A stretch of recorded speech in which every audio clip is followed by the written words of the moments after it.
자, 이번에 이제 볼 게 지배계층의 구조적 변화를 이제 볼 텐데요. 자, 내용 보면, 자, 당의 이제 계급은 지배계층하고 피지배계층으로 양분된다. 자, 지배층은 왕공이나 귀족, 간인 등이며, 피지배층은 농상공, 어업에 종사한 양민과 그 아래 이제 천민이었다. 근데 당의 지배계층 한마디로 귀족 계급이라 표현할 수 있으나, 이런 구조와 성격은 당 초기 측정부 의식이 안사에 난 이후에 각기 다르다. 자, 당을 건국한 창업 공신들은 북주 수당으로 이어진 강농 집단이죠. 자, 강농 집단으로 이들 개국 공신파는 축충 후 등장하기 전까지 사실상 국가 권력의 핵심 세력이었다.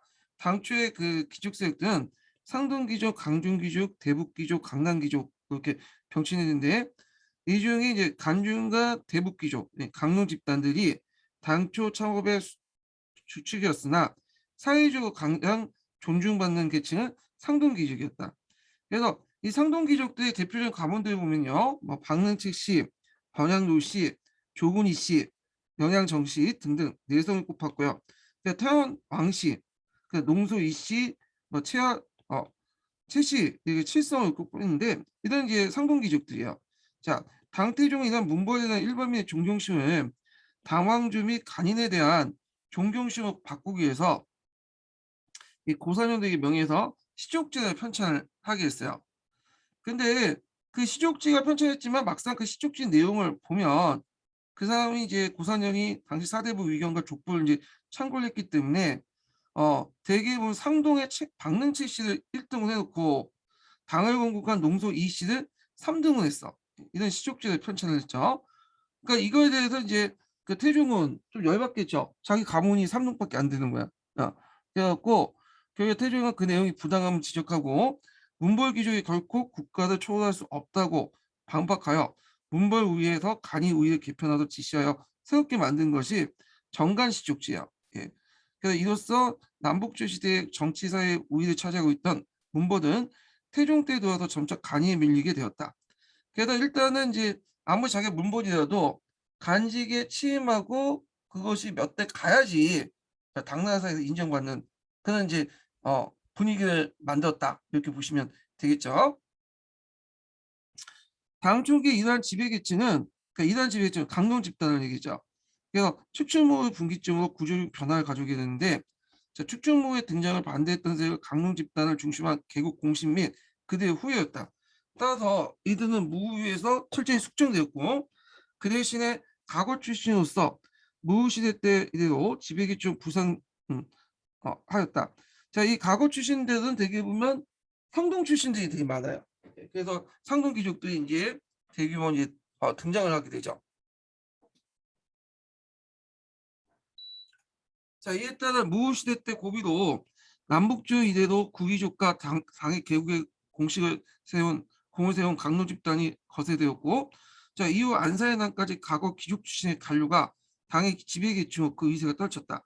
그러니까 당의 후기에 이제 전개된 한강 군벌 등장으로 중앙의 귀족 간의 치열한 당쟁이 전개됐고, 우위의 당쟁은 바로 이런 과거에 대한 관료제와 귀족과의 치열한 싸움이었다. 한편 8세기 중기 이후에 안사에 나는 고비에서 군벌 시대가 시작되면서 당의 귀족 체제는 근본적으로 흔들리기 시작했는데 이때 이제 서민 사회가 나타나게 되면서 지방에서 이제 서민 세력으로 신흥 세대 형세우 집단들이 등장을 하게 돼요. 그리고 이거는 안사의 난을 전부터 조금씩 등장을 했어요. 가도 정책부터 그 내용들이 나와 있거든요. 자, 그들이 이제 송대 사대부 계층이 되죠. 자, 이와 같이 당대 귀족 세력은 시대적 변천과 귀족사회 내부 구조도 변모하겠다. 그래서 정리해서 얘기하면 처음에 권력을 갖고 있던 계층은 어, 강론 집단이죠. 공국세 때. 그래서 대북계통, 뭐 강중. 그래서 얘네들이 이제 권력을 갖고 있었지만 사회적 권위라는 것은 강론 집단이 아니라 상동 귀족이 갖고 있었죠. 그래서 척추무 이후부터는 상동 귀족들이 권력을 장악하고 그러다가 이제 당 중기 이후부터는 지방에서 누가 등장했냐면 형세호들이 등장했다. 이렇게 이제 요약할 수 있어요. 예. 그래서 당의 귀족사회는 율령체제 완성과 중앙집권체제에 따르는 관료조직의 확대에 따라 중앙 및 지방행정기구가 방대해지며 그 수요가 크게 증대되었다. 자, 이에 중앙관이나 지방관, 그들의 생활 근거지를 수도나 장안이나 장안부 간중지로 이주하게 되고 종래 지방 중심적 재직 기족에서 벗어나 부재지주적 성격을 변신하게 되었다. 그래서 간중 지역의 생활 근거지를 마련하여 중앙에 몰려든 귀족 관료는 그 생활상의 남북조 시대의 제지호적 성격과 전혀 다른 도시 중심적 생활 형태를 변모하게 되었다. 그러면 항촌에서는 이제 귀족이 거주하지 않죠. 그러다 보니까 고향에 있는 선비들이 이제 그 지방에 착취하게 되고 그러면서 그 빈자리를 누가 이제 차지하게 됐냐면 그 지방에서 이제 성장했던 성사들이 차지하게 된 거예요. 예. 자, 그다음 당대의 신분제도의 구조 특징을 볼게요. 자, 이 당대의 신분제도는 한마디 요약하면 양천제로 볼 수 있죠. 자, 양천제는 그 당시 그 율령에 따라서 신분을 양인과 천인을 구분하는 거야. 그 양인은 권리가 주어지죠. 뭐 과거에 시험을 볼 수 있는 권리 등등 여러 가지 권리가 주어지고 대신에 조용주를 뭐냐면 부담할 수 있는 의무도 같이 주어져요. 그리고 양인 안에는 되게 다양한 계층들이 있죠. 위도는 귀족부터 해서 밑도는 일반 평민까지 다양한 계층들이 존재하고 있고요. 하여튼 법제도는 이렇게 나눈 거고요. 천민은 어떠냐면 이건 이제 그 노비를 비롯해 노비가 다수죠. 노비 외에 여러 가지 이제 천하 집중을 그 종사하는 사람들 천이라고 하죠. 천민을 이렇게 갖고 했는데 천민들은 예전에는 위진남북조 시대 같은 경우에는 국가 권력에 파악이 안 됐던 집단들이에요. 근데 나중에 양천제를 통해서 국가 권력이 파악이 되기 시작해요. 그래갖고 이제 이런 것들은 다 당률에 명시돼 있죠. 양천제는 우리나라에도 도입됐죠. 통일신라 때부터 도입돼서 고려, 뭐 조선시대까지 법제적 신분으로서 그게 작용하게 되죠. 자, 그래서 그 내용도 이제 좀 볼게요. 자, 그 중국 사회 신분이 있어서 전제주의적 지배체제를 유지하기 위한 수단으로 백성을 양인과 천민으로 양분된 신분제의 그 특징을 찾아볼 수 있다.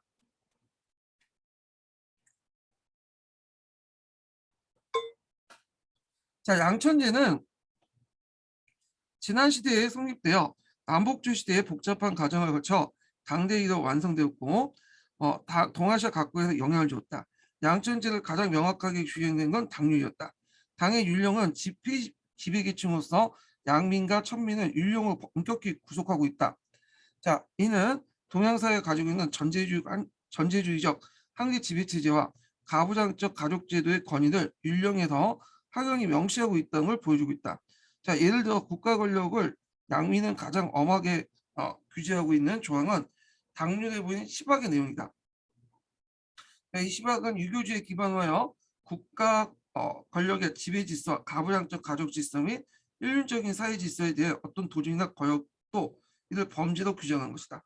자, 시박의 그 내용이 있죠. 그 모반, 모대역, 모반 등등등등 이런 것들인데 대개 이런 것들은 이제 뭐와 관련된 거냐면 국가 질서, 충을 위하거나 가족 질서, 혼을 위한 내용들이야. 예. 이건 간성죄로 이제 상당히 엄히 다스리죠. 이거는 뭐 당나라뿐만 아니라 고의 역대 왕조나 뭐 조선이나 고려도 다 마찬가지예요. 예. 자, 뭐 이렇게 있고 뒤에 넘어가서 그 다음에 이제 세 번째 단락부터 이제 쭉 볼게요. 네, 그 다음에 양민이 있고 그 아래에 이제 그 천민이 있는데 천민은 크게 이제 간천민하고 사천민 이렇게 두 개로 나눠볼 수 있어요. 자, 간천민은 태성, 은상인, 뭐 자포, 감호, 공호, 악호, 간노비 6개 있는데 일반 노비뿐만 아니라 좀 천한 일을 하는 그런 사람도 이제 천민으로 이제 대우를 받죠. 그래서 태상 음성인은 태상시에서 악공으로서 국가적 의식의 의식의 음악과 가문을 맡은 신분이다. 자, 이들은 호적상 군전제의 급전에 있으나 양민 같은 대우를 받는 특수한 측민층으로 수대의 악호에서 유래했다. 그래서 약간 이제 뭐냐면 뭐가 비슷하냐면 우리시보다 식량 역청 정도 계급 정도 가지고 있는 보시면 돼요. 거의 비슷한 건 아니지만 똑같은 거 아니면 비슷한 위치다 이렇게 보시면 되고, 자 자포는 태상 음성인과 거의 같은 대우를 받았으나 양민과 결혼이 금지된 면에서 명확하게 신분차를 보이고 있다. 그러니까 강공, 악고 같은 비슷한 예속민들은 특히 호적 양민과 달리 각 간청이 예속되어 토지의 분배에도 차이가 있다. 간청민은 신분이 세습되면 면천되려면 제각층 간노비에서 간호도 상승하고 다시 자포가 된 후 양민이 된다. 자, 이들은 본질적으로 율령에 위반한 범법자이거나 국가에 대한 중재인 가족들을 간에서 몰수하여 자손대에 간첩을 복역시키려고 했던 것이다.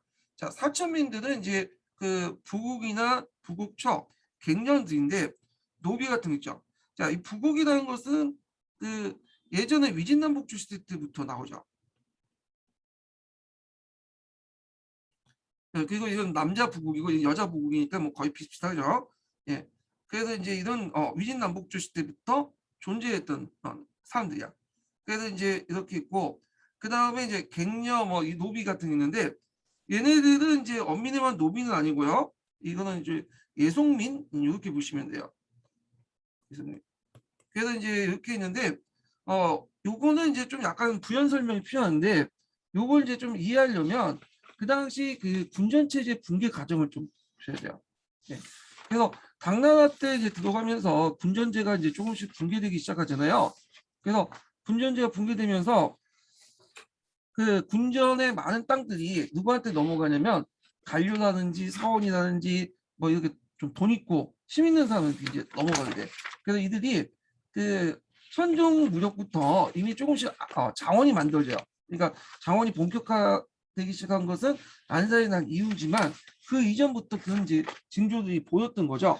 예. 그래갖고 이제 그러면 이제 문제는 장원을 경작을 하려면 그 당연히 땅이 필요하죠. 땅이 필요하잖아요. 자, 아니, 땅이 필요한 게 노동력이 필요하죠. 근데 노동력을 어디에서 마련하는 거야? 지금 그 당시 이제 그 땅을 가지고 있는 그 사람들, 그 땅 주인들, 그러니까 그 장원 소유한 관료나 이런 귀족들이 직접 가서 일을 하지는 않겠죠. 당연히. 자, 그러니까 이제 얘네들을 이제 일을 대신할 수 있는 사람들이 필요하겠죠. 그러다 보니까 이때 등장했던 것이 얘네들이야. 이 부국이나 부국적 갱녀들이에요. 예. 그래갖고 그다음 대토지 소유가 확대되는 과정에서 그 당시 노비 외에 다른 노동력이 필요하겠는데 이 땅을, 그래서 이 간인영역증이나 여러 가지 대토지를 소유할 수 있는 그런 사람들이 경제관 사람이 필요했는데 이 사람들이 부국이나 갱녀 같은 사람들이었다. 예. 그래서 부국은 예전에도 뭐냐면 존재를 하고 있었죠.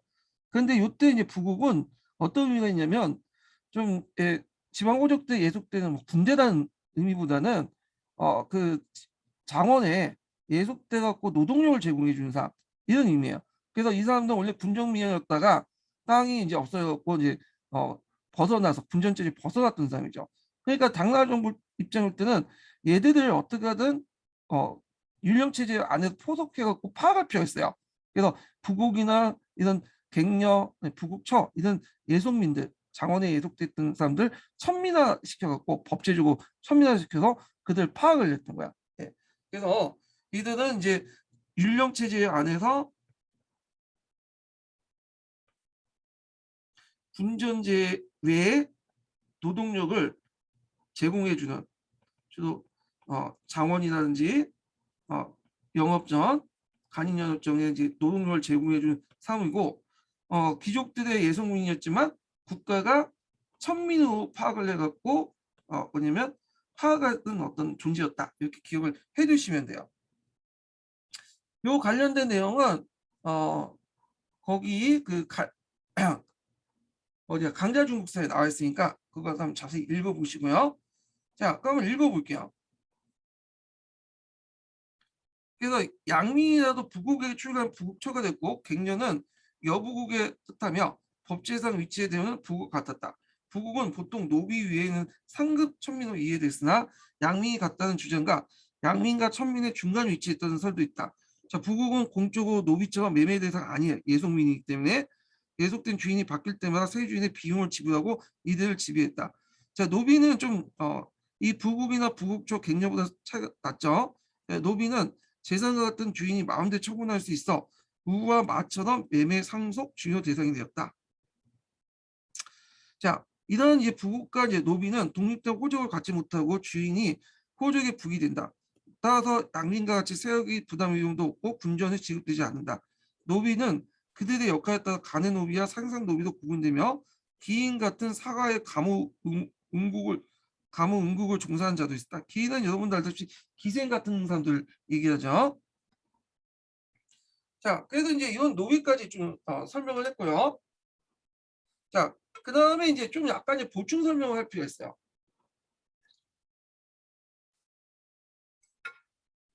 그래서 이 부곡과 갱년하는 것은 이제 당나라 때 그 표현됐던 것으로서 아까 제가 말했죠. 이제 당나라가 어느 정도 현실적으로 타협해갖고 장원 그 율령 체제에 포함시킨 집단이죠. 천민으로서. 근데 이제 군전체가 더 이제 붕괴되니까 이제 이게 좀 더 힘든 거야. 그러면서 이제 군전체가 붕괴되면서 그 뭐냐면 종전에 통제 가능했던 이런 그 부곡이나 갱령 이런 집단 외에도 무슨 집단이 형성되냐면 개코가 등장하죠. 도가 등장해요. 도. 자, 도가 등장하니까 이거 어떻게 돼? 얘네들은 파악이 안 되죠. 도망가 버리니까. 네. 그래갖고 이제 이 도들을 파악하기 위해서 무슨 정책을 했냐면 뒤에 얘기했지만 우문영이라는 사람이 우문영이 가도 정책을 해요. 자, 가도 정책을 해갖고 이 도들을 개코로 만들죠. 주 개코제를 실시해. 자, 그래서 이 주 개코제의 등장은 어떤 의미가 있냐? 종전에 이제 붕괴 제도가 너무 붕괴 체제 그러니까 군전 체제 아니 그러니까 붕괴 율령 체제가 붕괴되고 그 율령 체제를 그래도 유지하려는 어떤 약간의 이제 가도기 시기 그러니까 율령 체제에서 율령 체제 붕괴 이후 등장하는 그 가도기적인 어떤 성격을 띠고 있다. 그래서 앞에 있었던 이런 부국과 부국체는 타협적 산물이라면 율령 체제 안에서 타협적 산물이면 이제 이 도라는 존재 그리고 도에서 주 개코제 추정 같은 경우에는 이제는 율령체제 붕괴에서 이제 율령체제 붕괴를 나타내는 어떤 상징적인 어떤 것을 잘 보여주고 있다 이렇게 볼 수가 있죠. 그래서 이미 이제 율령체제가 붕괴되기 시작했다. 네. 그래서 그 당시 군전제에서 장원제 넘은 가도기 체제 이렇게 이제 이걸 볼 수 있는 주 개코제죠. 이거는 좀 뒤에 좀 얘기를 할게요. 자, 그 다음에 단나라의 이제 그 토지 군전제를 볼게요. 군전제.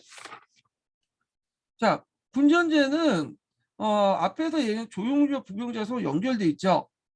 그래서 이제 사상적인 배경에서 볼 때는 그 당시 이제 정정제에서 보이는 왕토 사상이 있고요. 목적은 저번에 좀 감독할 때 설명했을 거예요. 호적의 대토지 소유 확산, 사회학제, 그다음 농민생활 안정, 조용조에 의한 세수 확보, 부경 의무를 짊어지기 위해서 했던 거고, 그 다음에 이제 토지 지목은 영업전과 구분전을 지급하죠. 그래서 세수 불가능한 토지 구분전 80문을 지급하고 이건 노전을 이제 계승한 거고, 그다음에 세습 가능한 영업전 토지 20문을 이제 하죠. 이건 이제 상전을 하게 되죠. 근데 이게 이제 실시됐다 안 실시됐다 가지고 여러 가지 이제 학계 의견이 있어요. 이거는요. 예. 그 외에도 이제 관료 영업전 같은 게 있죠. 근데 이 관료 영업전은 자기가 이제 관료들이 나가서 이제 경작을 하는 건 아니고 앞에 부국이라든지 갱년하는지 이런 사람들이 경작을 해요. 그러니까 얘네들에서 이제 제외됐던 사람들, 이탈됐던 사람들이 이렇게 해서 얘네들이 천민 취급받았다고 했죠. 자, 그러면 관련된 내용들 한번 읽어볼게요. 자, 중국의 경제 구조는 농민의 토지 소유 형태에 따라 군전제 실시 이전과 그 이후를 양분할 수 있다. 군전제는 정근대 시대 때 농촌사회에서 농민이 어떤 생활 형태를 유지했는가를 이해하기 위한 필수 불가결한 토지 소유 형태로 그 시대의 사회경제 체제를 이해하는 요치이다. 자, 군전제가 처음 시행된 것은 북이 태학 9년이며 이는 수당을 계승되어 건중 원년에 붕괴되기까지 약 300년간 시행됐다. 그런데 당의 군전제는 율령에 구정되어 있는 제도상의 내용이 그대로 전국적으로 실시되는 것에는 의문이 많다. 그래서 요거에 관해서 이제 뭐 두 가지 견해가 있어요. 문서 투우파 문서하고 동학 문서가 있거든요. 이게 한의중에 나와 있는데 요거까지 시험 문제 안 나와서 간단히 여기만 소개시켜 드릴게요. 자, 일단은 부정선을 했던 이제 대변한 문서가 동학 문서야. 그리고 이거는 부정을 하는 거야. 실시되지 않았다. 네. 그리고 이제 있고, 그 다음에 이제 전국적으로 실시됐다는 설이 투우파 문서예요.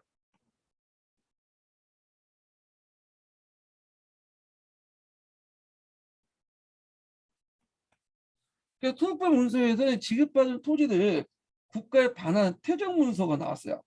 그래서 이걸 볼 때 이제 토지가 국가에서 환수했다. 이렇게 보고 있죠. 그래갖고 이제 투우파 문서를 볼 때는 실질적으로 수정과 환수가 이루어져서 토지 공분이 작용됐다. 이런 견해고요. 그런데 이제 동학문서는 이걸 보니까 영업전과 구분전이 따로 기록되긴 했지만 뭐냐면 한수 구정이 없어. 그래서 이제 동학문서 볼 때는 이건 간접적으로 왕토사단에 따라 지급했다고 보는 거고, 다만 영업전 같은 경우에는 좀 더 이제 확실히 사유권, 소유권이 보장된 토지고, 구분전은 언제라도 토지 공개념에 따라서 어느 시점 필요에 따라 환수될 수 있는 토지라고 볼 수 있죠. 환수는 안 되더라도 지금 당장 언젠가 국가에서 환수될 수 있는 권리를 가진 토지, 요 정도의 차이점이다. 뭐 이런 견해가 있어요. 근데 뭐 이거까지 이제 다 볼 필요 없고, 하여튼 이런 내용이 이제 한의중에 있으니까 여기 보면 이제 그 각자 찾아서 보시고요. 그래서 결론은 이제 한의중에 어떻게 나왔냐면 두 개의 문서, 그러니까 동학 문서와 투우파 문서를 볼 때 지역의 사정에 따라 실시됐다. 어떤 때는 제대로 됐고 어떤 때는 제대로 되지 않았다. 그래서 이제 뭐냐면 농민의 몰락을 방지하면서 가역 징수의 중요한 목적으로 토지 지급보다는 세금의 어떤 부과 대상으로서만 사용됐다. 이념적인 내용만 반영됐다. 뭐 이런 게 있어요. 예. 그래서 뭐 하여튼 학교에서도 여러 가지 의견들이 많기 때문에 그 자체가 뭐 이렇게 시험 문제 나오진 않을 것 같아요. 제 생각에는.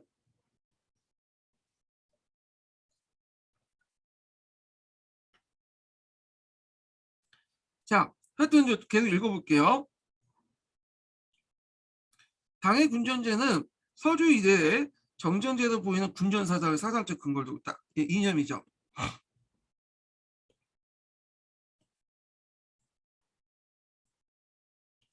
실제로 북위와 수당의 각 왕조는 다 같이 분열 시대를 통일하면서 군전을 시행했다.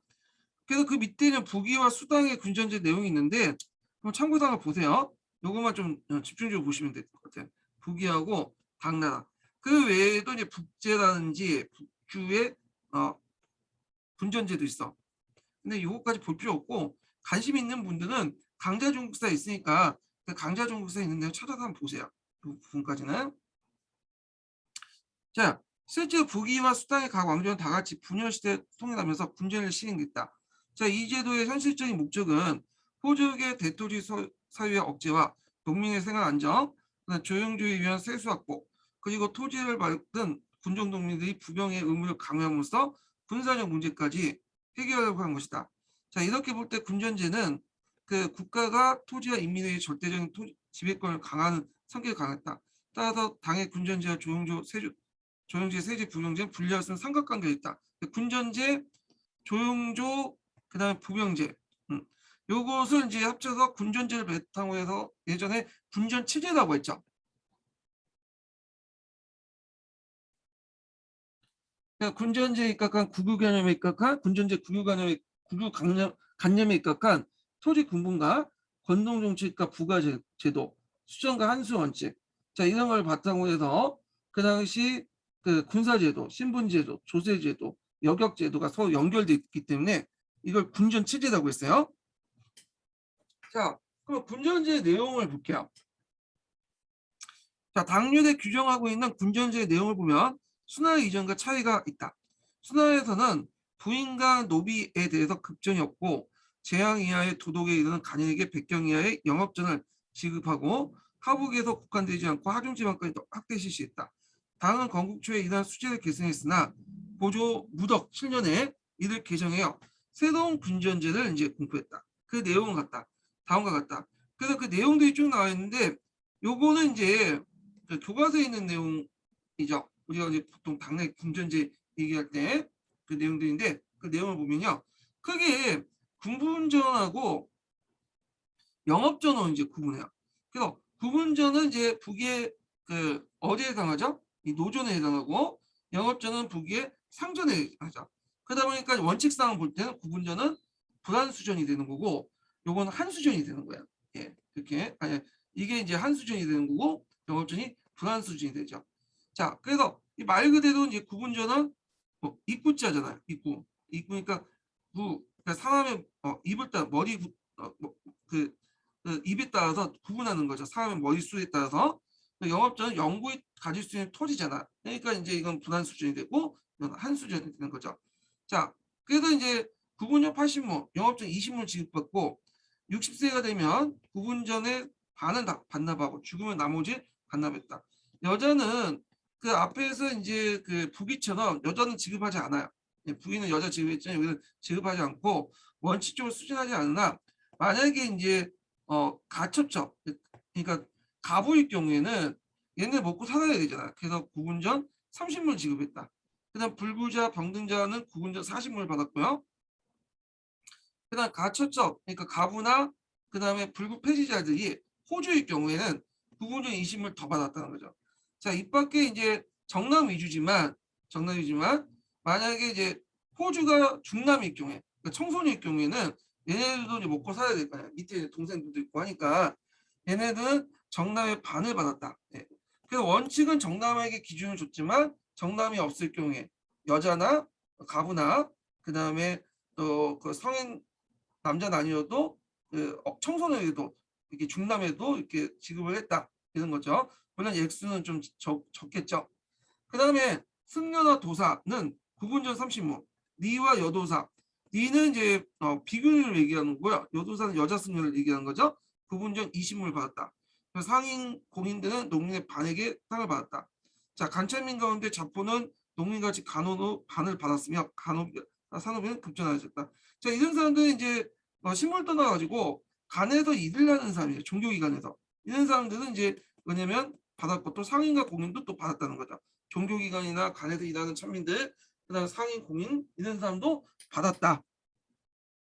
그다음에 다음 왕공 이하의 자기 소유자나 직사간, 그다음 상간, 여기는 실직 가지고 있는 사람과 명예직 가지고 있는 사람과 훈간 이런 사람들의 지에 따라서 그 100경에서 60경까지 영업전을 하는데 이걸 이제 무슨 영업전이라고 하냐면 앞에서 언급한 것처럼 간인 영업전이라고 해요. 자기가 이제 뭐냐면 공직에 근무한 대가로 받은 것이 때문에 간인 영업전이라고 하죠. 자, 그리고 가족 3인에게는 텃밭 원택지를 이제 받았는데 그런데 토지가 넓고 인구가 적은 지방 이걸 이제 가난이라고 하죠. 그리고 반대로 인구가 많고 토지가 좁은 지역 텃밭에 따라 급전이 가감돼 플러스 될 수 있고 마이너스 될 수 있죠. 그래서 이제 협판 같은 경우에는 가난 같은 경우에는 어떻게 돼요? 더 많이 주겠죠. 땅이 많으니까. 근데 인구가 적고 땅이 좁은 지역 협판은 뺏겠죠. 적게 주겠죠. 이렇게 있고요. 자, 이러한 균전은 원칙적으로 임의로 처분하지 못하면 하지만 항상 예외 규정이 있어. 예외 규정이 항상 이게 원칙이 되죠. 항상 원칙은 예외 규정이 있고 시간이 지나면서 예외 규정이 원칙이 되는데 이것도 마찬가지야. 예. 자, 여기 예외 규정을 보면 뭐 예외 규정 싸고 나올 수는 나오라고 하지는 않겠지만 한번 외워두시는 것도 좋을 것 같아요. 자, 첫 번째는 일반 서민이 가난해서 초상을 치를 수 없을 때는 땅을 처분할 수 있고 그 다음에 왕공 고관의 영업존도 처분이 가능하죠. 예. 그 다음에 인구가 많은 지역에서 적은 지역으로 갈 때 협상에서 가난으로 이주할 때는 처분이 가능하다. 그래서 이제 근데 이 해당 같은 군전령은 내용과 실제 군전법 시행과는 상당한 거리가 멀다. 그래갖고 이제 그 동항에서 발견된 호종 문서에 의하면 그 당시 한종 1906년에 군정농민이 받아야 군정영상의 토지는 군정영상의 토지 166모 돼 있으나 실제로 지급되는 토지는 58로 3분의 1에 불과했고 통존의 법령상 수정이 160무로 전하고 있으나 실제 70무만 지급되고 기록돼 있다. 자, 그래서 이제 이걸 볼 때 군정동과 실제로 지급된 토지 액수에는 상당한 차이가 있다. 뭐 여러 가지 학설이 있다는 거 앞에서 얘기를 했죠. 근데 이제 군전지 자체도 모순이 상당히 많아요. 여러 가지 이제 모순들이 많아서 결국에 군전제가 이제 붕괴돼 나가는데, 자, 그 내용을 이제 보면요. 자, 일단 군전제 자체가 이제 땅을 많을 때는 가능해. 땅을 많을 때 가능한데 문제는 땅이 적을 때는 불가능하죠. 이제 당나라가 어느 정도 안정기에 들어서고 인구가 늘어나고 사람들이 정착생활이 많아지니까 땅을 이제 나눠줄 땅도 없어요. 예, 그러니까 인구에 비해서 토지가 이제 부족하는 형상들이 일어나고, 두 번째로는 그 당시에 이제 좀 힘있고 권력 있는 사람들이 토지를 확대시켜 나가죠. 예, 그래갖고 뭐 간료전, 사원전 등등등 여러 가지 연구해갖고 하다 보니까 이제 군중농민들이 이제 더 이상 지급받는 땅도 없고 주변에 어떤 건세가들 압력 등등 해가지고 자기 땅을 갖다 팔아요. 구분전 영업전은 원래 팔지 못하게 됐는데 이건 원칙일 뿐이고 실제로 매각을 해갖고 이걸 다시 귀족이나 부호들이 대토지도 이제 사유가 되죠. 그럼 그 토지는 누가 경작하냐? 아까 얘기한 것처럼 군전 밖에 있었던 사람들, 그러니까 이제 그 부국이나 갱녀 이런 애들이 이제 와서 경작을 하게 되죠. 네. 그래서 이들이 천민 취급받는다고 했어요. 그리고 심지어는 더 나아가서 이제 도한 형상들이 많아. 네. 그래갖고 이제 뭐 앞에서 말한 것처럼 이제 국가에서 파악되지 않는 본족지에서 벗어난 도우들이 등장을 하게 되고, 그래서 도우들도 잡기 위해서 의무적 가도 정책을 실시되고, 그래서 이제 실시된 것이 주객고제죠. 그래서 주와 객고를 나눠갖고 세금 부담을 좀 달리 해주는 그런 정책들을 하게 되는데, 주객고제는 아예 타협이 아니라 이미 이제 군전제 붕괴를 나타나는 발표한 형상들이에요. 이미 이제 완전히 이제 무너지는 막 그 끝자리에 있었던 그 형상이 주객고고요. 그리고 나서 이제 안살이 난 이후부터는 양세법으로 넘어가서 군전체제가 붕괴되고 율령체제가 붕괴되기 시작한 거야. 예. 이렇게 이제 이해를 좀 해두시면 될 것 같아요. 자, 그러면 관련된 내용을 한번 읽어볼게요. 이 첫 부분은 이제 군전제하고 부병제가 서로 연결됐다 이 내용인데, 이거는 이제 읽으면 이제 기억을 해두시면 되고, 그래서 그 당시 군전제 부병제 연결됐고, 뭐 후에 이제 남북주 시대 때는 그걸 통해서 통일의 어떤 완수를 했다 이런 내용들인데, 이 두 번째 다른 게부터 볼게요. 군전제가 문제된 시기부터.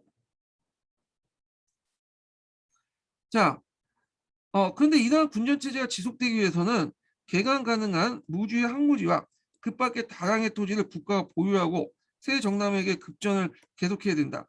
그러나 오랜 평안에 오는 인구 증가와 그러나 간료귀족들에 의해서 미개간지 점유, 사원제의 증가와 간전의 사유화로 인해서 토지 사유화가 촉진되었다. 뿐만 아니라 군전농민의 생활이 굶히기에 따라서 매매가 금지되어 있던 부분적 영업점이 매격하게 따라서 귀족이나 부의 대토지 사유화가 더욱 촉진되었다. 자, 이런 이제 이유로 해서 군전제가 붕괴돼 나가죠. 당연히 그걸 봤던 부병제도 붕괴돼 나갈 수밖에 없죠.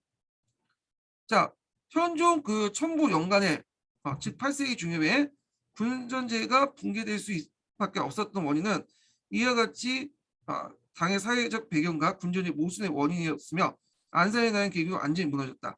토지는 대부분 개인의 소유인 장원과 정부가 소유한 간장으로 이제 변화가 되었고요. 군전체제 기반을 하고 있는 조영제도와 부병제도가 서로 맞물려 율령체를 유지하고 있던 당제국의 구조는 8세기 때부터 이제 무너지기 시작했다. 구조적으로. 그다음 양세법 볼게요. 조용조 양세법인데 조용조부터 보고 이제 양세법을 볼게요. 자, 조용조는 이제 일단은 앞에 언급했던 군전제에서 얻은 이제 세금을 가지고 뭐냐면 부병도 가고 세금도 내는 게 조용조죠. 조는 이제 그 지세를 얘기하고 용은 노동력을 제공하는 거고요. 조는 특산물 제공한 거죠. 그래서 이거는 땅을 똑같이 받았기 때문에 군등 분배를 했기 때문에 여기에서 조용조체는 군등 징수를 하는 거죠. 똑같이 받았기 때문에 당연히 징수도 동일하게 징수를 하는 거야. 근데 이제 이런 군전체가 무너지면서 자연스럽게 조용조도 무너지고, 그러면서 양세법 옮기면서 이제 자기가 가지고 있는 토지나 재산에 비례해서 세금을 징수를 하게 돼요. 이게 양세법이죠. 기본적으로. 그래서 이거는 차등지수가 되는 거예요. 그리고 이 과정에서 이제 국가가 예전에는 물론 사유지가 계속 존재하고 있었지만 사유지를 공식적으로 인정하지 않았는데 사유지를 인정을 하게 되죠. 왜냐하면 사유지를 인정해야지 토지의 소유에 따라서 뭘 거둘 수 있는 거야. 양세법을 실시할 수 있기 때문에 일단 사유지를 공식화돼요. 그러면서 완전히 이제 군전제가 무너졌다 이렇게 보시면 돼요. 양세법 실시로. 자, 그러면 이제 먼저 조용조를 볼게요. 자, 조라는 것은 토지에서 공무를 징수하는 거죠. 보통 10분의 1을 원칙으로 해요. 이건 뭐 조선이나 고려도 마찬가지죠. 당대 조는 정남 1인에 대해서 속 2석을 부과했으며 조는 지방의 특산물을 납부하는 거죠. 예. 그래서 비단 가운데 2장과 면 3냥을 이었다. 되어갖고 있고 그 다음에 용은 이제 20일 날 요역을 이제 말해주는 건데 주로 자간과 나간 근방에 국가의 토목사업을 사역한 것이다. 이 밖에 호세와 지세가 있다. 자, 여기에서 눈여겨볼 호세와 지세요. 호세와 지세. 이 호세와 지세는 조용조 아래에서는 그렇게 중요한 세제는 아니었어요. 이건 일종의 그냥 특별세 정도? 약간 보조세? 요 정도의 위치였어. 예. 호세는 뭐 하는 거냐? 호세는 호에 따라서 부과된 세금이야. 네, 일단 호에 따라서 부과된 세금인데 뭐 때문에 이제 이걸 부과했냐면 관료들의 봉급을 지급한 거예요. 봉급을 지급할 목적으로 그 뭐냐면 호를 구등급으로 나눠서 재산에 따라서 토지에 따라서 부과되는 것이 호세예요. 봉급 지급용이야. 자, 지세는 이제 뭐냐면 그 당시 뭐 그 가문도 있을 거고 흉년도 있을 거 아니에요? 네. 그래서 흉년을 대비해서 받는 거예요. 흉년. 빈민과 흉년을 대비해서 빈민 규제와 흉년을 대비해서 만든 거예요. 네. 그래서 흉년의 구항을 위해서 하는 건데 그래서 이제 평상시에 이건 민간이 운영이 됐어요. 그러다가 이제 위창미가 이제 국가재정이 편입되면서 국가세금으로 넘어가게 되는데 자 이때 이제 걷었던 세금 특징이 뭐냐면 이건 재산세야. 이 지세는. 그래갖고 자기가 얼마나 많이 갖고 있다에 따라서 세금을 걷는 거예요. 지세가. 그래서 호세나 지세나 공통점이 뭐야? 군동진세가 아니라 차등진세죠. 자기 재산이나 뭐 토지에 따라서 이제 비례에 따라 걷는 거잖아요. 그래서 그때 이제 조용조 체제에서 이 호세와 지세는 단순히 그냥 보조세였어요. 조용조 보조세였는데 나중에 양세법 이후부터 바뀌어지죠. 양세법 때는 이게 이제 주요 세제가 돼요. 그러니까 이 호세와 지세에서 그 할 때 뭐냐면 걸었던 뭐에 호에 입각한과 토지에 입각한 이런 기준 자체가 주요 뭐냐면 기준이 됨으로써 호세와 지세가 나중에는 양세법 안에서 주요 세금 그 세목이 된다. 기억을 해두세요. 그래서 예전에는 조용조 때는 하나의 보조 세금에 불과했고 주로 이제 뭐 봉급 지급이나 그다음 빈민규제, 흉년 구항 이런 목적에서 이제 재산이나 재산 그 호의 재산이나 뭐 토지에 따라 걷었지만 나중에 양세법 때는 이게 정식 세제로 편입되면서 주요 세금이 돼서 호와 지세가 이제 그거에 따라서 국가의 모든 세금을 걷는 기준이 되었다. 이렇게 보시면 될 것 같아요. 자, 조용조가 정남에 대한 가세인데 반해서 호세는 호의 일종의 재산사다. 그래서 호세는 천하호를 재산의 구등급으로 나눠서 호 등에 따라서 추세하는으로써 왕공이와 일반민들까지 모두 부과했다. 지세는 정강 2년에 실시했는데 흉년에 대비해서 구항을 목적으로 경제의 넓이에 따라 일무의 이승을 거두었다. 자, 이 사항은 조용조 제도는 군전제 유지되는 걸 전제로 한 것이다. 그러나 현종 개헌 말년에 군전제가 붕괴되면서 그에 대해서 양세법이 나타나죠. 그러니까 안사인안에서 양세법이 시행된 780년 원년까지 거의 25년간 당제군 정치사회 부분에서 그 커다란 위기가 맞게 되었다. 그래서 이러한 위기의 결정적 극복하는 데 중요한 것은 양업이면 양세법이었다. 이렇게 있는데요. 자, 양세법은 시험 문제 아주 많이 나오는 부분이죠. 예. 그래서 요거는 상당히 중요하기 때문에 좀 제가 따로 정리를 좀 하면서 얘기를 할게요. 그 양세법 이전에 간호 정책이 있었어요. 이게 04년 기출문제 나왔거든요. 양세법하고 비교해갖고 이렇게 볼게요. 양세법 이전에 간호 정책부터 보고 그 다음에 양세법은 넘어갈게요.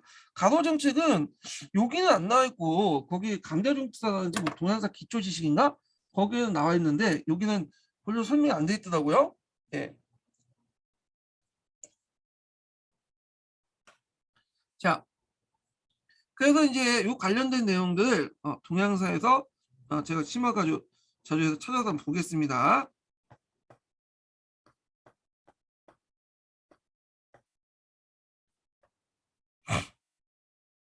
자, 양세법을 이제 넘어가기 전에 가도정책을 좀 볼게요. 가도정책. 자, 가도정책의 이제 배경은 춘추부부터 현종 때까지 도후에 발생해요. 후에 이제 개코라고 하죠. 예. 그래서 군전제에 기반으로 한 조용조의 세제와 부병제 붕괴 방향으로 그 당시 손흥민 몰락과 유망이 많아지죠. 그래서 이제 얘네들이 이제 뭐냐면 국가가 파악이 안 되는 거야. 그리고 이 손흥민들을 대부분 이제 강남 쪽으로 도망을 가거나 아니면 이제 이제 손흥민들 이제 신흥 계층들이 이제 뭐냐면 자기 밑으로 해서 일을 시키죠. 그래서 파악이 안 돼. 그래서 이런 신흥 계층들이 토지를 이제 많이 소유하게 되고 상세호 계층들이 그 다음에 또 이들이 이제 뭐냐면 손흥민들 자기 이제 세력으로 늘어가면서 숨기게 되죠. 은호로 이렇게 만들고 자 등등등 해가지고 결국에는 이제 도망가게 되는데 자 그래서 이런 것들 문제점이 드러나니까 율령체제 유지를 도모하기 위해서 나름대로 이제 가로정책을 이제 실시를 한 거예요. 그래서 이제 목적은 뭐냐면 자 호적에 기재된 본관으로부터 도망친 도와 적의전은 뭐냐면 이제 숨겨진 토지죠. 예, 그 당시 이 숨겨진 토지들은 그 당시 신흥 계층들 지방에 있는 신흥 계층들이 자기 토지를 개간하고 나서 신고를 안 하는 그 토지들이 있었어요. 예. 그래서 이제 그 내용을 보면 이걸 이제 다시 장악할 목적, 그래서 율령체제를 다시 복구시키려고 했는데 그 내용을 보면 도를 개코로 하고요. 예. 그러니까 이제 도망강을 개코해서 주 개코제를 실시했다는 거예요. 그래서 나머지는 주로 이제 편제하죠. 그 주는 원래 있었던 토박이들 얘기하고요. 그 다음에 개코는 도망간 도우들 얘기해요. 그래서 이제 이렇게 편제하고 적의 인지의 결과, 적의 인지는 뭐냐, 숨어있는 토지를 조사하고 세력인을 검찰. 그러니까 숨어있는 호를 또 뭐냐면 검찰하는 거야. 예.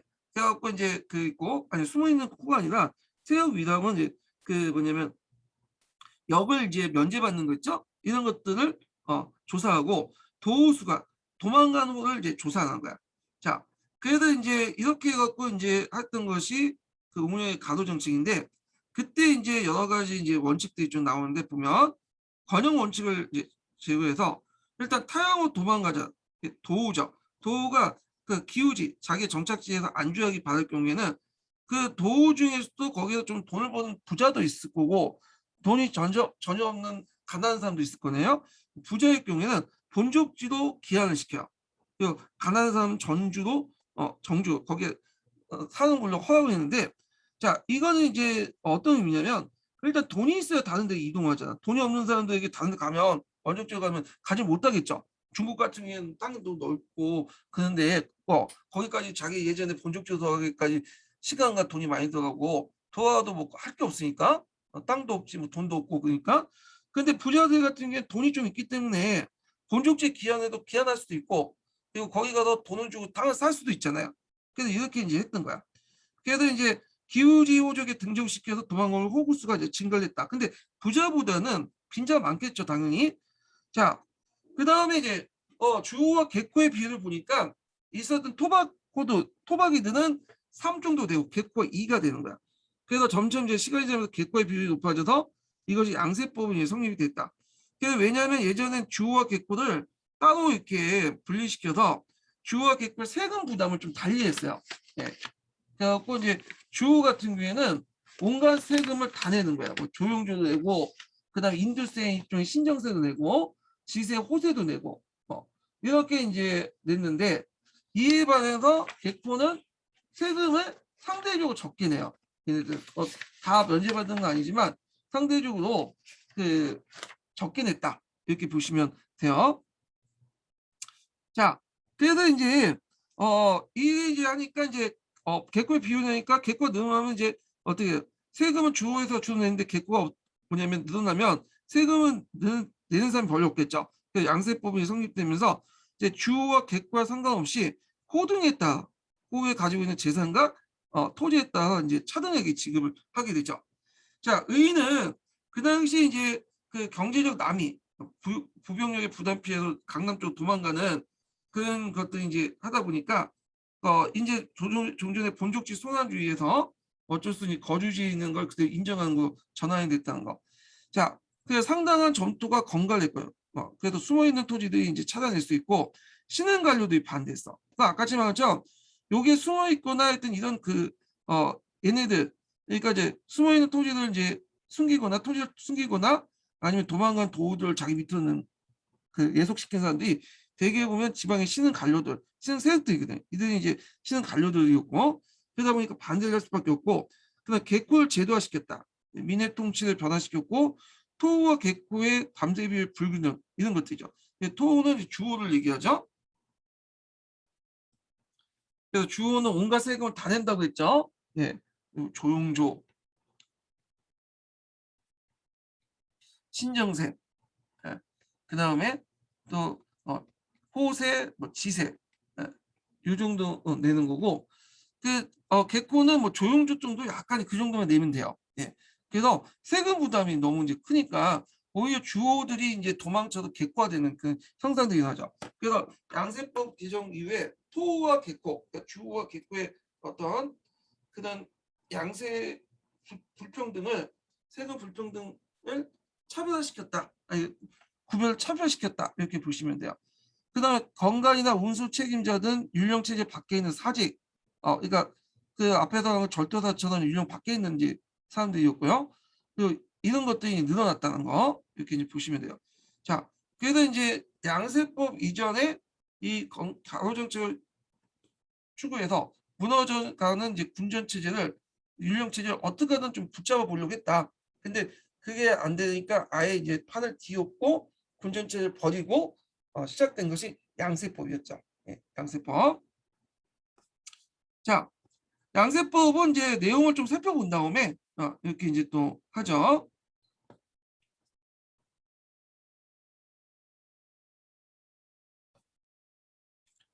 자, 양세법은 양염이 이제 건의해서 실시했어요. 양염이. 그래서 양세법은 앞에서 언급했던 이 호동에 급한 호세와 지세를 근거하고 있죠. 예. 그래서 이제 있는데 호세와 지세는 예전에 설명했을 거예요. 조용조 아래에서는 일종의 부가세죠. 예, 자산에 따라 부과하고 토지 재산에 따라 부과를 할 건데 여기는 호세는 주로 이제 앞에서 얘기했죠. 관례 등급, 관례 복목을 주기 위한 거고 그다음 지세 같은 경우에는 구황 목적으로 한 거고 그 외에 천모전이 해갖고 영해사직, 그러니까 당 율령체제 외 간직들에게 또 돈을 줘야 될 거냐. 이렇게 해서 부가적으로 운영됐던 그 세제였는데 나중에 이런 세제들이 오히려 양세법 때는 주요 이제 세금 기준이 돼요. 그래서 양세법 실시 배경이 예전에 기출문제에 나왔죠. 그 내용을 보면 군전제가 붕괴되고 장원제가 실시되자 토지를 상실한 농민들이 조용조의 부담을 견딜 수 없어 도호가 발생되고 호구수가 격감됐죠. 여기 보시면 호구수가 격감됐죠. 안산의 난 이후에. 그러다 보니까 이제 강북에서 세금을 못 찍었다. 대개 호구수에 격감되는 강북에서 인구가 파악이 안 됐기 때문에 그래요. 그러다 보니까 강남을 대상으로 해서 강남을 대상으로 해서 호구수가 파악된 곳에서만 세금을 이제 징수하게 된 거죠. 그래서 안산의 난 이후에 강남의 조세 수치 확보를 하기 위해서 그렇다. 그리고 강남의 어떤 사회 경제적 발전이 반영돼서 인역 산무적의 어떤 농경 방법이 도입 등 이런 것들이 이제 반영됐다. 예. 자, 원칙도 되게 많이 나왔어. 3번이 나왔어. 97년, 04년, 09년. 단세 한 번만 걷어요. 그리고 이해 징수, 하세, 그다음 추세 이렇게 2번을 거쳤죠. 자사 대행의 원칙, 양출지, 전액 정납, 거주지 등록인데, 자 여기를 보면 일단 단세 원칙은 양세법 하나만 이제 세금 양세법 아래에서만 걷는 거예요. 근데 실제로는 이건 당나라 얘기고 여기 이제 송나라 들어가면 단세 원칙 무너져. 여기에 플러스 알파가 많죠. 예전에 폐지했던 신정세, 인두세도 이제 플러스되고 온갖 잡세가 다 플러스돼. 요게 예전에 기출문제 나왔죠. 양세법 외에도 양세법은 거는 단세 원칙이 무너지고 송납 때 들어가면 이런 세금들, 잡세들이 계속 부과됐다. 이렇게 보시면 돼요. 이 부과된 내용은 나중에 제가 이제 메커니즘은 좀 나중에 얘기를 해드릴게요. 자, 그 원칙은 꼭 기억을 해두세요. 이 원칙 자체가 예전에 기출문제 나왔기 때문에 시험 문제 나올 수가 있어요. 여기는. 자, 그 원칙들 보면 양출 제입의 원칙. 그래서 각 주연의 1년간 경비와 상공액 및 송상액 같은 건 지출 먼저 계산한 다음에 걷는 거죠. 선 예산을 한 다음에 후 징수를 하는 거야. 그래서 예산을 맞게 징수를 하고요. 두 번째 건거주의. 주와 객구의 구분 없이 거주지의 부적을 올려 부과하는 거죠. 예전 주와 객구를 이제 구분을 해갖고 주에게는 세금 부담을 많이 하고 객구는 세금 부담을 적게 했죠. 그러다 보니까 형평성에 문제가 있고 주호가 이제 객관화되는 그 문제점이 있어. 그래서 이제는 호등지에 입각해갖고 호의 등급에 따라 1등급에서 9등급에 따라서 자산에 따라서 걷는 거야. 예. 그래서 거주지에 이제 부적을 올려서 부과를 하고요. 호사 대응의 부과 원칙 요거와 연결돼 있죠. 그래갖고 이제 정부가 아닌 자산에 따라서 정남이 얼마 갖고 있냐 그거는 자기의 자산, 그러니까 재산이라든지 토지라든지 이런 걸 바탕으로 했고, 그래서 정당과 중남 구분 없이 빈부에 따라서 차등있게 징수, 호등지를 바탕으로 했다. 그리고 이제 잘 파악되지 않는 이제 상인들은 매상의 30분의 1, 행상자에 대해서는 소재 주요에 대해서 징수하고 두 번에 나눠서 걷죠. 그래서 이 양세법이라는 것도 하세와 추세 두 번을 걸었다 해갖고 양세라는 의견도 있고 지세와 추세를 걸었다 해서 양세라는 의견도 있죠. 두 양자니까. 자, 하여튼 그 양세 징수는 토지 소유 차이를 인정하는 가운데 하추도 나눠서 징수했다. 이거는 이제 그 당시 2년 3모작의 세제를 반영했는데 하세는 6월달, 추세는 11월달 이렇게 있고 기타 나머지 잡단세들은 다 없앴어요. 그래서 요 양세로만 딱 단세 걷는 거죠. 하세와 추세, 지세, 그 다음에 호세 이 두 가지 명목만 한 가지 세제 양세법 아래서만 걷도록 통일시켰죠. 자, 그래갖고 이제 이렇게 있는데 대개 보면 하세 때는 뭘 걷냐면 호세를 걷어요. 호세, 재산세를 걷고 다 그런 건 아니지만 그다음 추세 때는 지세를 걷죠. 예. 이런 식으로 이제 주로 걷는다. 이렇게 기억을 해두시면 되고요. 그 다음에 급납주의. 예. 그래서 환물이 아니라 급납, 돈을 내도록 했고 빈부의 차이를 인정했죠. 토지 사유권을 이제 공식적으로 사유제도 공식적으로 국가 인정하면서 빈부의 차이를 인정했고 그 다음에 동거세대 부과, 인구 증가에 또 세금을 징수했고요. 그 양세법의 이제 수입 용도로선 3분의 1 유주돼 갖고 주의 경비사를 하고 3분의 1 송사, 절도사, 관찰사, 3분의 1 상공 이렇게 했는데 앞에서 이제 그 개혁 과정에서 이 송사 부분을 없애고 여기 다 상공으로 만든다고 했어요. 한계는 앞에서 이제 그 양세법에서 원래 양세법 단세 위주지만 진봉이라는 것이 폐해가 계속 남아 있었고 호동 조사가 안 됐다는 거, 은호의 숫자, 숨어 있는 그 수가 납세후의 2배였다는 거. 그 다음에 세율 징수 기준이 없었고, 그 다음에 유력한 이제 부호는 재력을 이용하여 세금을 회피했고, 그러니까 돈으로 세금을 내야 했기 때문에 물품을 돈으로 바꾸는 과정에서 비단으로 대납할 경우에 환산하는 과정에 관리 부정부패들이 많았어요. 자, 이런 것들이 이제 있는데 요 관련돼서 중국사 서설이 있는 내용 한번 읽어볼게요.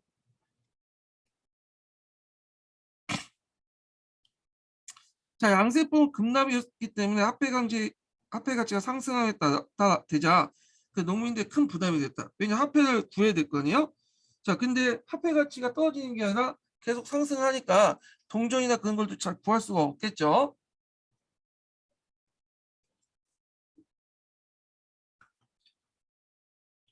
자, 농민들은 부과된 세금을 납부하기 위해서 몇 배의 곡물과 견, 비단을 팔지 않으면 안 되었으며 이 급납은 농민들의 큰 희생을 강요했다. 후에 실문 납부도 하원되었으나 이미 늦었으며 양세법의 소기의 목적을 이루지 못하고 끝나고 말았다. 뭐 이렇게. 그래서 돈으로 바꾸거나 비단으로 대납할 경우에 환산 과정에서 여러 가지 문제점이 있었다. 그리고 양세 이외에도 다른 세를 징수하는 단세 원칙 제대로 지키지 않았다는 거. 그러니까 천모제라든지 강세, 다세, 영가 이런 것도 이제 간접세금도 전매 세금도 있고 거기에다 이제 송나라 때는 신정세라고 해갖고 또 거기에 또 원래 신정세가 이제 그 양세법 이전에도 있었는데 폐지됐다가 다시 부활돼요. 그게 예전에 한번 시험 문제 나왔죠. 그래서 양세라는 단세 외에도 잡세가 많이 부과됐다. 이렇게 보시면 될 것 같아요. 자, 그 다음에 이제 뭐 이렇게 있는데 뭐 그 밑에 거는 각자 읽어보시고 자, 의미는 조용조가 개별적 임시적 군동적 인민 지배다였다면 양세법은 호 단위로 한 재산에 따라 징수하는 호등적 수치체제였고 빈부의 차를 인정했다는 거. 국가의 대토지 소유를 국가가 대토지 소유를 공식 인정했다. 이렇게 이제 보시면 될 것 같아요. 그래서 제가 이제 그 밑에다 적어놨는데 양세법에 들어와서는 재산 가다에 비례해 세금을 내는 호세와 지세는 주요 세목이 되었다. 자, 이는 군등적 세제에서 호등적 차등적 세제 변화성을 반영한다. 예. 자, 그러면 관련된 내용을 이제 개론하고 이제 거기에 찾아서 한번 보죠. 자, 동양사 개론 내용을 이제 좀 볼게요. 동양사 개론을.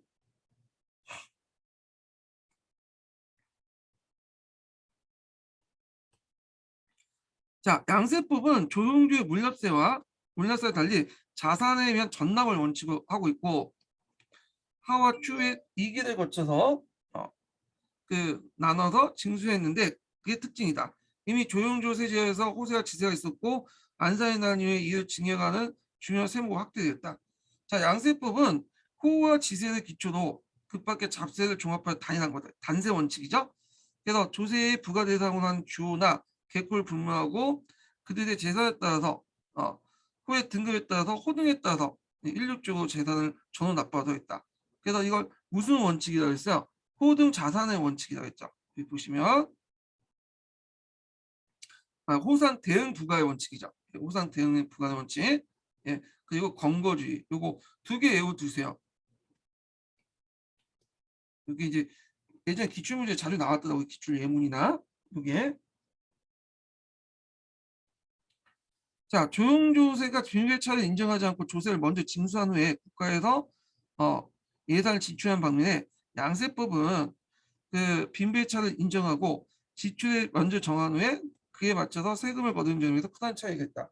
자, 이걸 이제 무슨 원칙이에요? 양출 재입의 원칙이에요.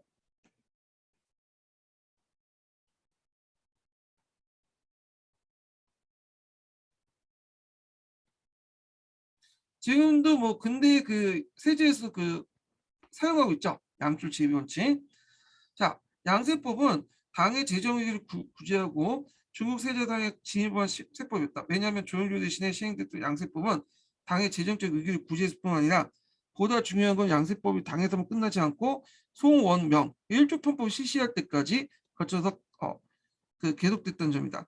그러니까 그밖에 경제적 발전에 따라 급납주의와 선예산 후징수지 이걸 택한 점은 현대세법에 상당히 접근했던 걸 발전세법 볼 수 있다. 그래서 양세법의 의의를 볼 수 있죠. 첫 번째 의미는 후에 이제 나오는데 재정 위기를 구제했고 뒤에 이제 큰 영향을 줬다는 거. 그 다음에 급납주의와 그다음 선예산 후 징수지 이런 것들 양출 제외 원칙들은 상당히 현대적 세법과 유사하다. 자, 양세법 시행은 안사에 난 이후에 당제국의 경제적 어려움을 많이 개선되었고 그 결과 약 150년 동안 버틸 수 있었다. 특히 강남의 미국 생산지가 전란에 휩쓸지 않아 그 지역의 양세 징수가 가능했던 것이다. 이렇게 했고요. 자, 그 관련된 내용을 한의중에서 한번 찾아서 볼게요. 한의중 181페이지 펴보세요.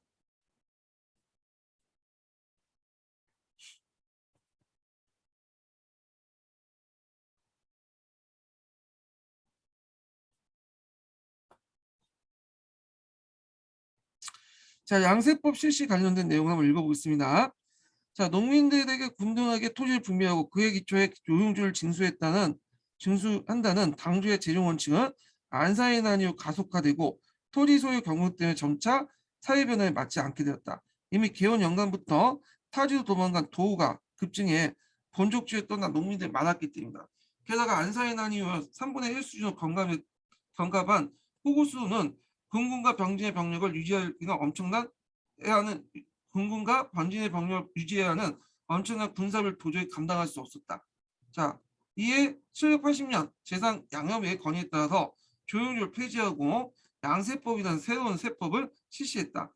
자, 양협은 이제 양세법은 사회 정세에 맞게 잡다한 여러 가지 세목을 통합해 조용조 대신에 여름과 가을 두 차례에 거쳐 징수하도록 한 것이다. 자, 양세법은 이하 6가지 원칙에 따라 실시되었다. 단세 원칙이고 양세법만 걷는 거죠. 이해 징수 원칙, 하세, 추세 이렇게 걷고 호를 대상으로 한 액수 자산에 대응하는 원칙이었다. 그래서 주와 개코를 이제 배제하고 호등에 대입가서 호등제 입각에서 걷는 거고 양출 제외 원칙, 정액 전납 원칙, 거주지 등록의 원칙, 건거주의라고 하죠 이걸. 예. 자, 그래서 이상 같은 원칙을 보면 당시 사회 변화의 흐름에 맞는 제도의 개선이라고 할 수 있지만 실시 과정에서 일반 농민들에게 증세 형태로 나타났다. 우선 양세의 상공은 전국의 인류적을 강제할 만큼 당시의 지방의 통제가 손쉽게 이루지 못했다. 그래서 상공이라는 것은 이제 그 지방에 있는 그 세금을 중앙 정부가 올리는 거야. 근데 이걸 하려면 말을 뜯어먹어야지. 예. 강남 같은 경우는 좀 듣는데 저쪽 하북 지역 같은 경우에는 올려보내지 않죠. 예.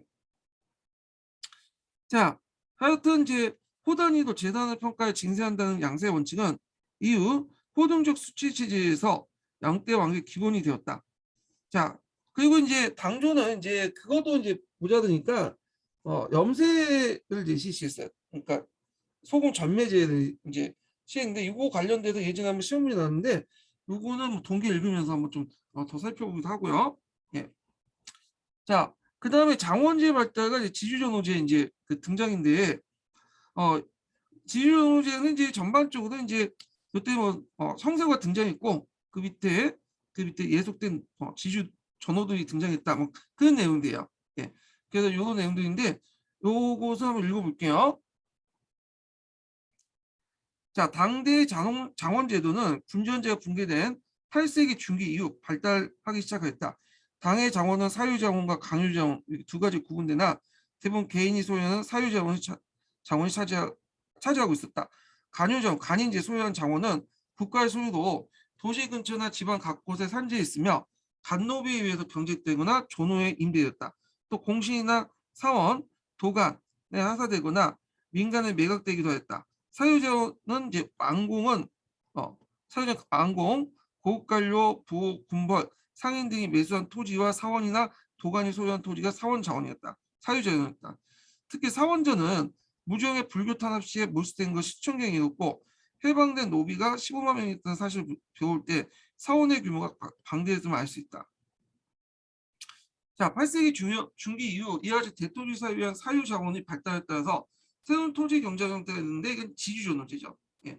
지주존호제는 이제 지주가 땅을 갖고 토지 소유권을 갖고 전호가 그 토지의 소유권을 갖고 경작권을 받으면서 일을 하는 거야. 경작을 할 수 있는 거죠. 그래서 지주한테 전호는 뭘 주는 거야? 이 당시 지대를 주죠. 소장료 같은 것들 주고 지주는 그 대신에 땅을 빌려주는데 이 지주전호제 관계가 처음에는 신분적 예속 관계였어요. 아마 이제 당나라는 그런 관계, 당나라 때는 신분적 예속 관계였죠.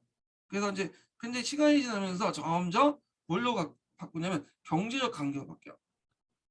경제 외적인 어떤 신분적 예속 관계에서 경제적 관계로 진천됐다.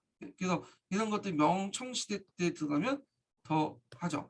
원래 이제 당송 시대 때 이제 그 전호와 지주의 관계에 대해서 여러 견해가 있어. 예, 견해가 있어. 그렇지만 전반적으로 뭐 예속 관계였다 이렇게 보시면 돼요. 예. 자, 지주는 장원의 소유자로 그다음 도시에 거주하는 부재지주와 농촌에 거주하는 재향지주 두 종류가 있었고, 자, 부재지주는 대체로 관료와 상인 등 정치 경제적 실력을 지닌 대지주이고 재향지주는 거기에 있는 지주들이 중소지주와 항신이나 분농충으로 이들 사회 농촌 사회를 지배했다. 자, 그래서 이제 대개 부재지주 같은 경우에는 이제 어떤 사람이 많겠어요? 문벌 귀족 계층들이 많겠고 재향지주 같은 경우에는 이제 그 지역에 살고 있는 중소지주층, 평세후 계층들이 많겠죠.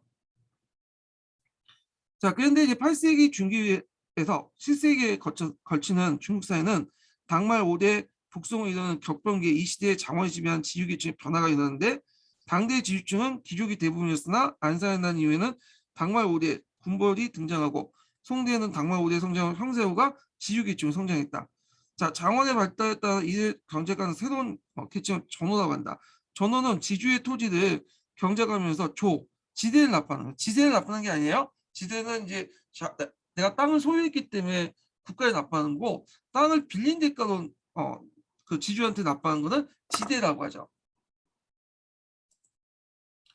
그래서 이제 조를 납부하고 지주의 명령에 따라 사역을 부담한 소장농민을 말한다.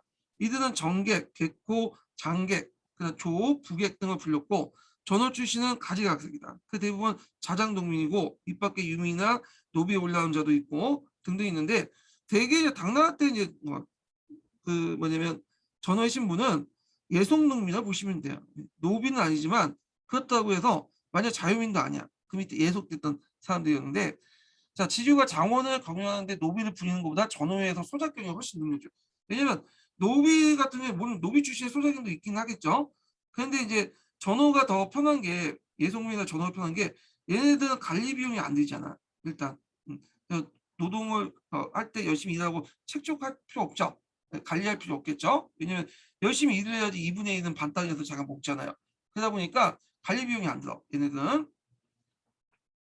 자, 전호는 여러 형태로 세분화되는데 자기소와 가옥을 가진 자, 지주부터 가옥이나 소원, 농기구를 빌린 자가 다양했다. 자, 이 가운데 후자는 지주에게 경제뿐만 신분상 예속되었다. 자, 이렇게 이제 지주존호제는 당말에 이어 전국적으로 확대되면서 농촌 사회에 일반화됐고, 그 다음에 이후 이제 5대에 걸쳐 그 송대에 더욱 발전해 명천 시대까지 계속되었다. 이 지주존호제 관련된 내용은 또 이제 그 뒤에 송나라 때도 계속 얘기가 돼요. 그래서 송나라 때는 이걸 기준으로 해서 지주와 전호의 관계를 가지고 이제 그 송을 중세사회에서 보는 사람, 근세사회에 보는 사람, 동경학파, 경도학파 이런 논쟁들이 있거든요. 이건 뒤에 있으니까 그때 이제 좀 설명하기도 하고요. 자, 그 다음에 이제 그 산업 생산 발달과 이제 하필 이제 금융의 발달 내용을 좀 볼게요. 요거는 좀 시간이 됐기 때문에 다음 시간에 하겠습니다. 이 부분은요. 예. 하기 전에 마지막 인증문 알려드릴게요. 마지막 인증문은 그 77번이에요. 예, 77번. 네, 77번입니다. 오늘 수고하셨고요. 다음 주 보강은 제 수요일 날 있을 거예요. 수요일 날. 예, 오늘 수고하셨습니다.